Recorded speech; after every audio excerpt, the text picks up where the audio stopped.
It's 2 a.m. You're lying in bed. You're not sleeping. You're replaying a conversation that happened 3 days ago, rewriting what you should have said, imagining how they took it, building entire scenarios in your head that will never happen. And the worst part, you know it's pointless. You know it's 2 a.m. and nothing will be solved right now. You know this exact thought has visited you 100 times before, and you cannot stop. Overthinking is not a personality trait. It is not who you are. It is not because you are too sensitive or too anxious or too weak. It is a specific psychological mechanism with a specific cause, and once you understand what that cause actually is, you can finally start doing something about it. Most advice about overthinking tells you to breathe, to journal, to think positive, to just let it go. And if you're an overthinker, you already know that advice does absolutely nothing, because it treats the symptom and ignores the cause completely. This video is about the actual cause. Why some brains overthink and others don't. What is really happening inside you when the loop starts? And the only approach that research shows actually interrupts it, not just temporarily, but at the root. Here's what most people get wrong about overthinking. They think it is a thinking problem. Too much thought, not enough off switch. But neuroscience tells a different story. Overthinking is not a cognitive problem. It is a nervous system problem. Your brain is not broken. It is trying to protect you from a threat that may not even exist anymore. Psychologist Dr. Susan Nolen-Hoeksema spent 20 years studying overthinking and found something crucial. People who overthink are not thinking more clearly than others. They are stuck in a specific pattern she called rumination, repetitive, passive, negative thought focused on problems without moving toward solutions. The key word, passive. Rumination feels like thinking. It is not thinking. It is looping. And here is what makes it so hard to stop. The loop feels productive. It feels like you are working on the problem. Your brain is active, engaged, processing, so it must be getting somewhere. But 20 minutes later, you are in the exact same place, slightly more exhausted, and the problem is untouched. Nolen-Hoeksema's research showed that ruminators take longer to recover from depression. They make worse decisions. They are less creative. They are more likely to abuse alcohol and substances. Overthinking is not harmless background noise. It is actively degrading the quality of your life while you are inside it. So why does this happen? The answer starts with your amygdala, the part of your brain responsible for detecting threat. When your amygdala perceives danger, it triggers your stress response. Heart rate up, cortisol released. Attention narrows to the threat.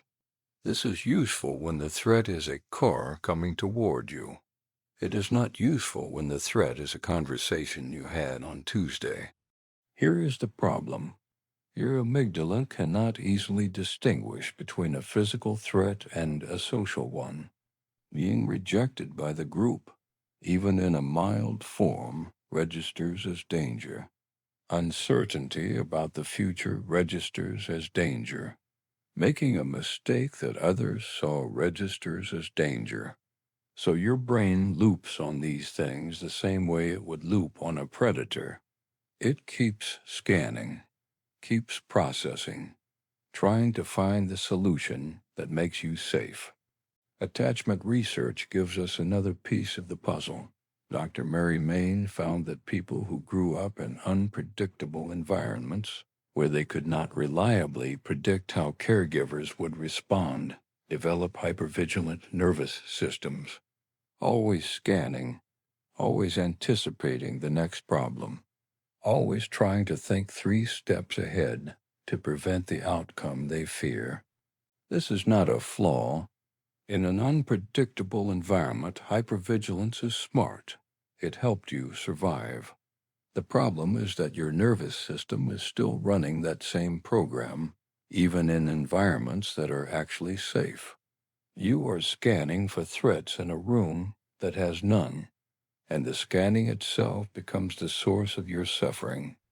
There is also the role of uncertainty intolerance. Researchers Michel Dugas and Mark Freeston found that overthinkers share one key characteristic.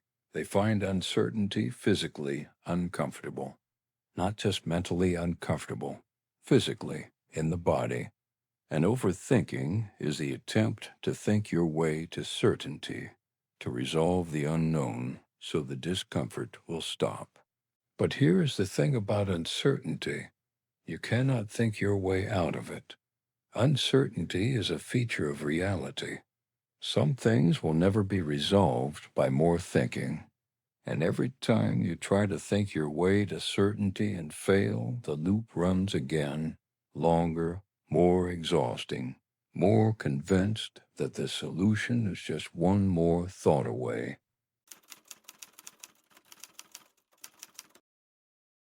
So what actually works?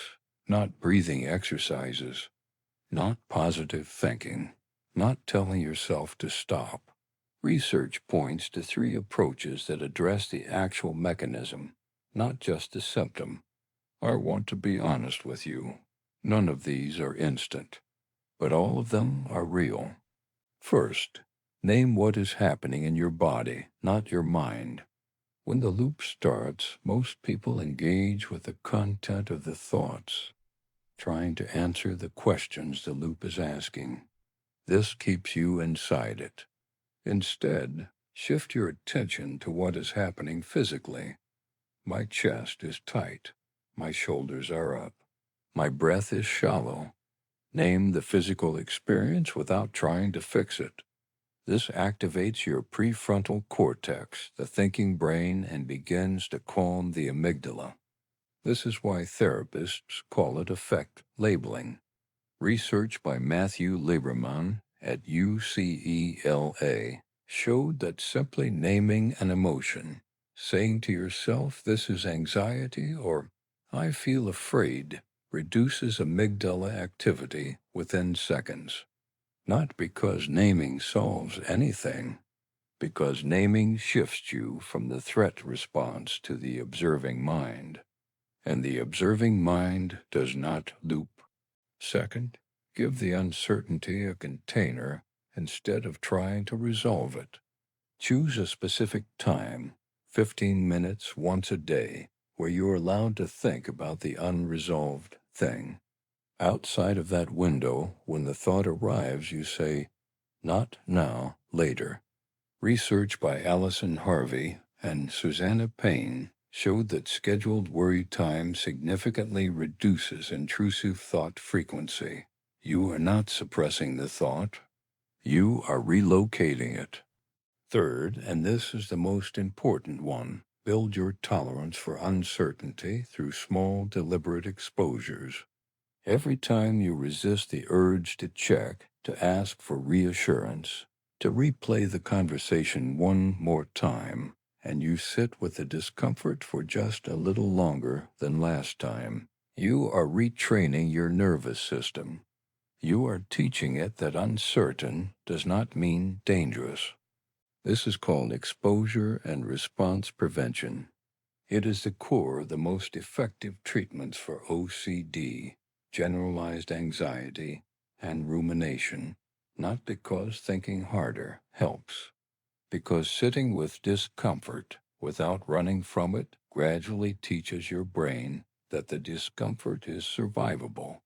And once the brain knows that, it stops sounding the alarm so loudly.